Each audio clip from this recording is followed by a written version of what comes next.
ഈശോ മിശിഹായ്ക്ക് സ്തുതിയായിരിക്കട്ടെ. നോവ് വിചാരങ്ങളിലേക്ക് സ്വാഗതം. ജോയൽ പ്രവാചകന്റെ പുസ്തകം 2-ാം അധ്യായം 12-ാം വാക്യം.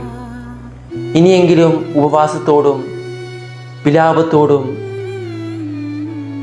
നെടുവീർപ്പോടും കൂടെ നിങ്ങൾ പൂർണ്ണ ഹൃദയത്തോടെ എൻ്റെ അരികിലേക്ക് തിരിച്ചു വരുവിൻ.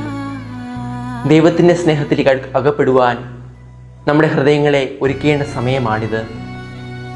ഉപവാസവും പ്രാർത്ഥനയും പ്രാശ്ചിത്വവും വഴി ദൈവത്തിലേക്ക് തിരിയുവാൻ നമ്മെ സഹായിക്കുന്ന ഒരു മാർഗമാണ് മാനസാന്തരം. തിരിച്ചുവരവിൻ്റെ ഒരു ഉത്സവമാണിത്. ധൂർത്തപുത്രൻ്റെ ഉപമയിൽ എന്ന പോലെ കഷ്ടതയുടെ വസ്ത്രം ഉരിഞ്ഞു മാറ്റി മാനസാന്തരത്തിൻ്റെ പുതിയ വസ്ത്രമാണ് പിതാവ് ധൂർത്തപുത്രനെ അണിയിച്ചത്. മനസ്സും ഹൃദയവും ആത്മാവും ഒരുപോലെ പ്രവർത്തിക്കുന്നതാണ് മാനസാന്തരം. ആത്മാവിൻ്റെ നൊമ്പരമാണ് മനസ്സിൻ്റെ അനുതാപത്തിലേക്ക് നയിക്കുന്നത്. അതുവഴി മനുഷ്യൻ ഒരു തിരിച്ചറിവിലേക്ക് വരുന്നു. ഈശോ തൻ്റെ ദൗത്യാരംഭത്തിൽ പറഞ്ഞത് ഇങ്ങനെയാണ്: മാനസാന്തരപ്പെടുവിൻ, സ്വർഗരാജ്യം സമീപിച്ചിരിക്കുന്നു.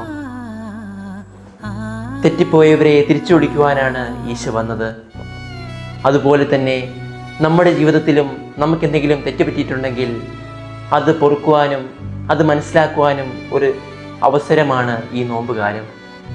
അതുവഴി കുറ്റങ്ങൾ മനസ്സിലാക്കി മാനസാന്തരത്തിന് യോജിച്ച ഫലം പുറപ്പെടുവിക്കുവാൻ നമുക്ക് ഏവർക്കും സാധിക്കട്ടെ.